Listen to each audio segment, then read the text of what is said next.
Concentration can overcome bad habits. Habits make or break us to a far greater extent than we like to admit. Habit is both a powerful enemy and wonderful ally of concentration. You must learn to overcome habits which are injurious to concentration and to cultivate those which increase it. The large majority of people are controlled by their habits and are buffeted around by them like waves of the ocean tossing a piece of wood. They do things in a certain way because of the power of habit. They seldom ever think of concentrating on why they do them this or that way, or study to see if they could do them in a better way. Now my object in this chapter is to get you to concentrate on your habits, so you can find out which are good and which are bad for you. You will find that by making a few needed changes, you can make even those that are not good for you of service. The good habits you can make much better. The first thing I want you to realize is that all habits are governed consciously or unconsciously by the will. Most of us are forming new habits all the time. Very often, if you repeat something several times in the same way, you will have formed the habit of doing it that way. But the oftener you repeat it, the stronger that habit grows, and the more deeply it becomes embedded in your nature. After a habit has been in force for a long time, it becomes almost a part of you, and is therefore hard to overcome. But you can still break any habit by strong concentration on its opposite. All our life, so far as it has definite form, is but a mass of habits, practical, emotional, and intellectual, systematically organized for our weal or woe, and bearing us irresistibly toward our destiny, whatever the latter may be. We are creatures of habits, imitators and copiers of our past selves. We are liable to be bent or curved, as we can bend a piece of paper, and each fold leaves a crease, which makes it easier to make the fold there the next time. The intellect and will are spiritual functions. Still they are immersed in matter, and to every movement of theirs corresponds a movement in the brain, that is, in their material correlative. This is why habits of thought and habits of willing can be formed. All physical impressions are the carrying out of the actions of the will and intellect. Our nervous systems are what they are today because of the way they have been exercised. As we grow older, most of us become more and more like automatic machines. The habits we have formed increase in strength. We work in our old characteristic way. Your associates learn to expect you to do things in a certain way. So you see that your habits make a great difference in your life, and as it is just about as easy to form good habits as it is bad, you should form only the former. No one but yourself is responsible for your habits. You are free to form the habits that you should, and if everyone could realize the importance of forming the right kind of habits, what a different world this would be.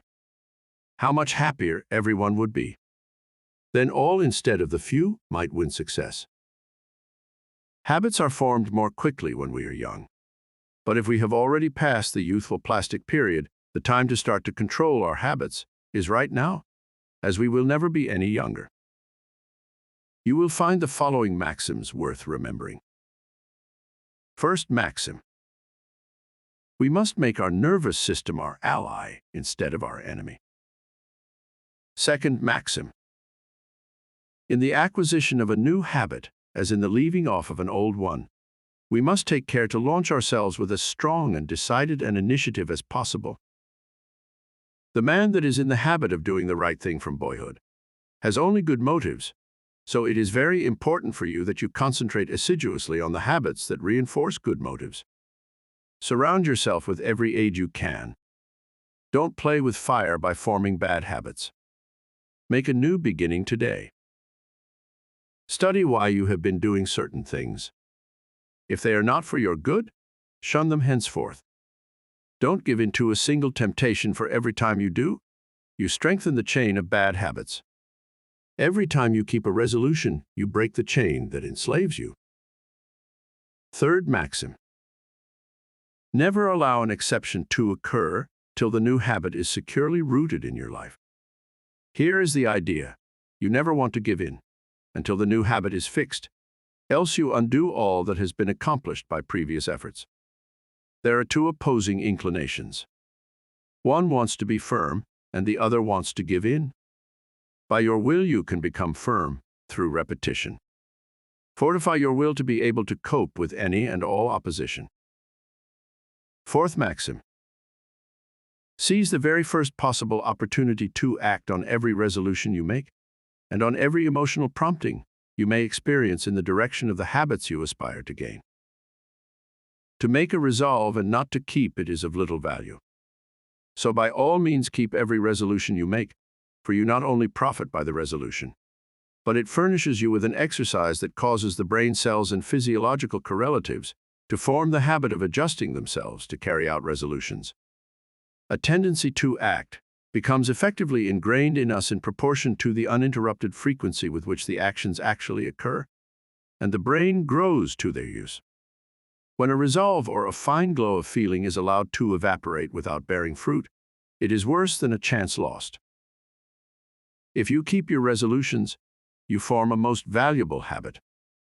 If you break them, you form a most dangerous one.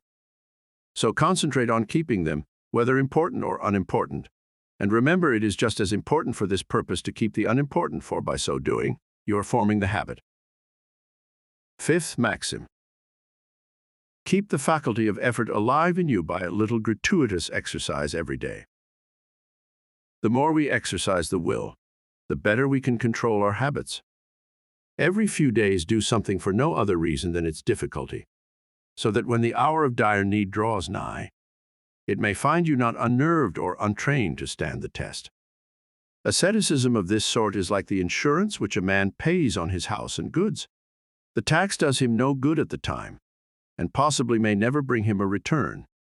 But if the fire does come, his having paid it will be his salvation from ruin.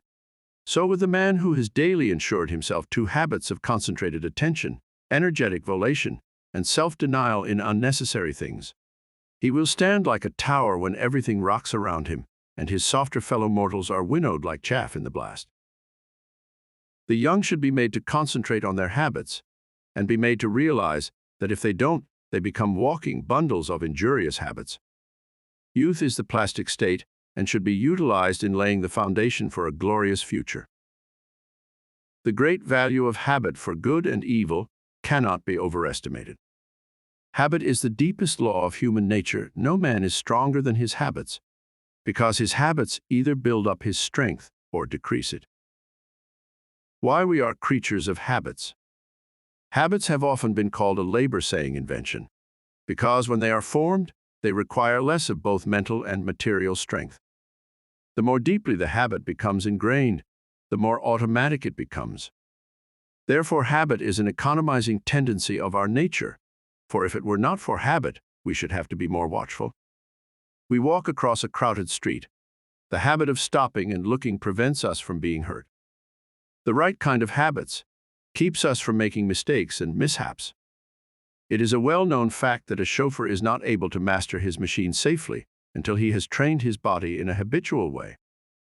When an emergency comes, he instantly knows what to do. Where safety depends on quickness, the operator must work automatically. Habits mean less risk, less fatigue, and greater accuracy. You do not want to become a slave to habits of a trivial nature. For instance, Wagner required a certain costume before he could compose corresponding parts of his operas. Schiller could never write with ease unless there were rotten apples in the drawer of his desk, from which he could now and then obtain an odor which seemed to him sweet. Gladstone had different desks for his different activities, so that when he worked on Homer, he never sat among habitual accompaniments of his legislative labors. In order to overcome undesirable habits, two things are necessary. You must have trained your will to do what you want it to do, and the stronger the will, the easier it will be to break a habit. Then you must make a resolution to do just the opposite of what the habit is. Therefore, one habit must replace another.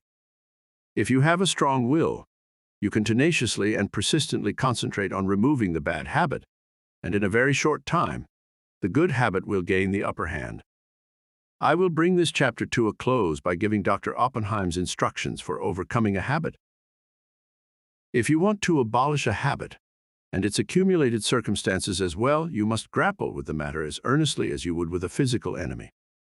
You must go into the encounter with all tenacity of determination, with all fierceness of resolve, yea, even with a passion for success that may be called vindictive. No human enemy can be as insidious, so persevering, as unrelenting as an unfavorable habit. It never sleeps. It needs no rest. It is like a parasite that grows with the growth of the supporting body. And like a parasite, it can best be killed by violent separation and crushing. When life is stormy and all seems against us, that is when we often acquire wrong habits. And it is then that we have to make a gigantic effort to think and speak as we should, and even though we may feel the very reverse at that moment, the tiniest effort will be backed up by a tremendous power, and will lift us to a realization never felt before. It is not in the easy, contented moments of our life that we make our greatest progress, for then it requires no special effort to keep in tune. But it is when we are in the midst of trials and misfortunes, when we think we are sinking, being overwhelmed. Then it is important for us to realize that we are linked to a great power, and if we live as we should, there is nothing that can occur in life which could permanently injure us. Nothing can happen that should disturb us. So always remember you have within you unlimited power, ready to manifest itself in the form which fills our need at the moment. If, when we have something difficult to solve, we would be silent like the child, we can get the inspiration when it comes, we will know how to act. We will find there is no need to hurry or disturb ourselves, that it is always wiser to wait for guidance from within than to act on impulse from without.